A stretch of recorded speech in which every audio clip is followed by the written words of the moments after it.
News every 15 minutes, weather every 10, and sports twice an hour. Newstalk, KGVO, AM 1290 and 101.5 FM. You're listening to Montana Morning with Peter Christian. Accused carjackers and kidnappers in custody. Good morning, everyone. Montana Morning for Tuesday, May 31st, 2016. Skies clear. It's a beautiful morning in western Montana. The sky's clear, 41 degrees right now. Our newscast this morning sponsored by Spray Green Lawn, providing lawn aeration services, fertilization, and weed control. You mention this ad, get 15% off your first treatment. Call 207-9273. The two men who allegedly robbed a casino, carjacked a family, and fired shots at pursuing officers early Friday morning are in custody at the Missoula County Sheriff's Office.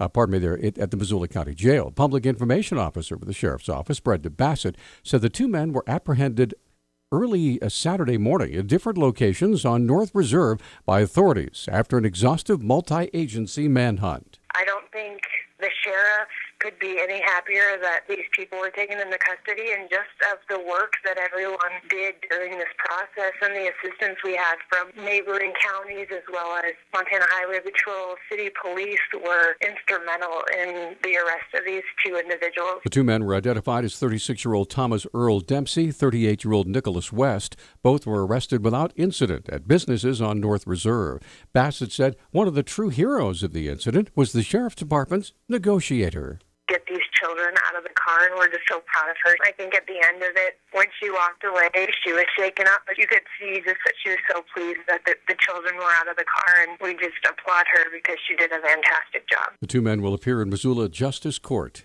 this afternoon.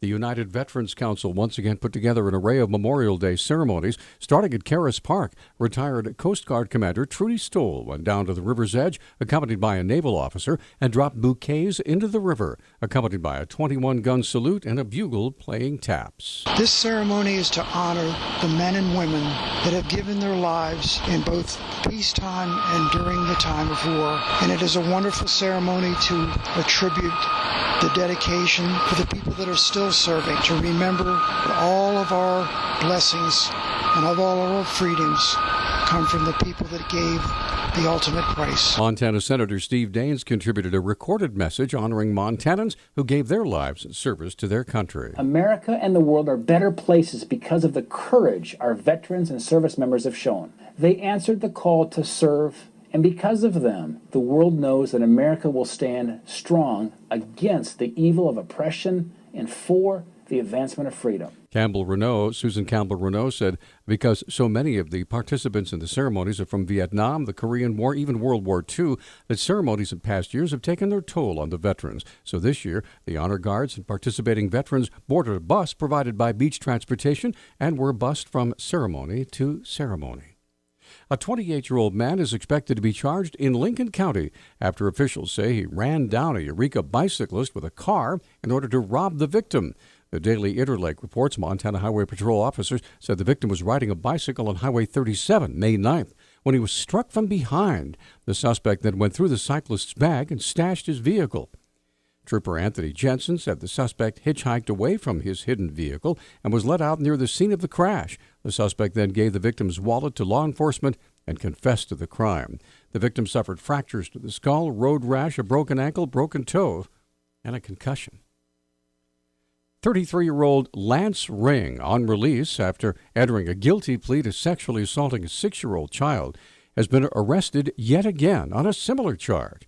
Deputy County Attorney Jennifer Clark said Ring was released on $100,000 bail when the second alleged incident occurred. He entered a guilty plea. His release was continued. On May 24th, however, he was charged with a new sexual intercourse without consent.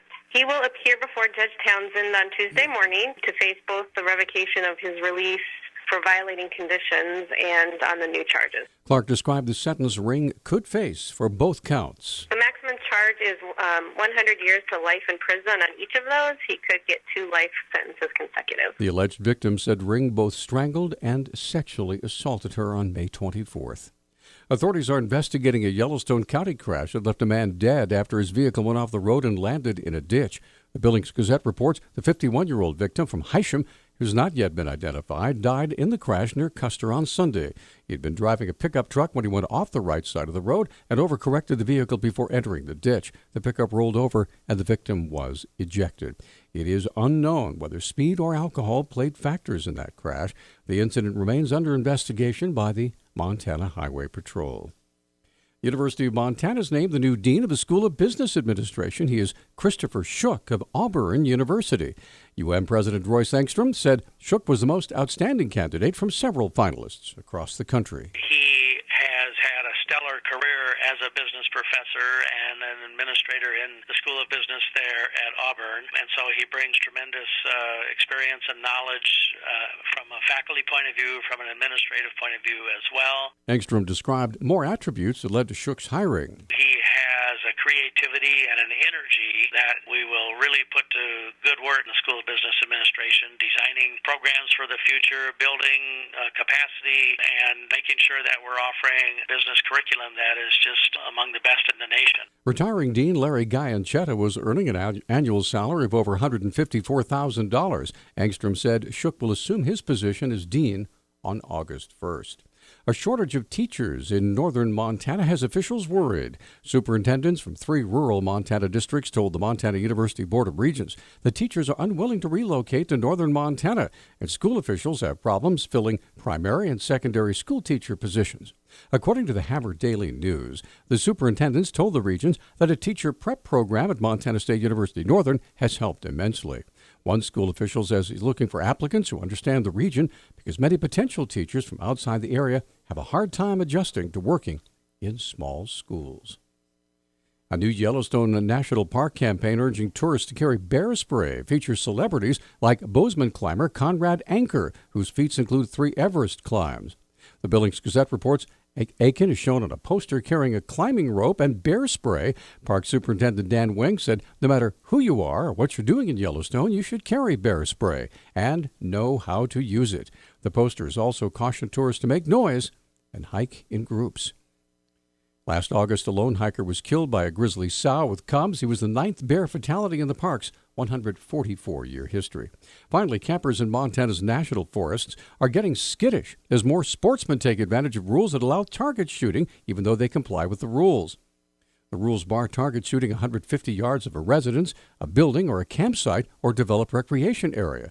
But for some campers, that's way too close. Campers point to trees that have been shredded with bullets not far from group campsites. Our News Talk time now, coming up on 6:13. News Talk, KGVO. Missoula's official weather station.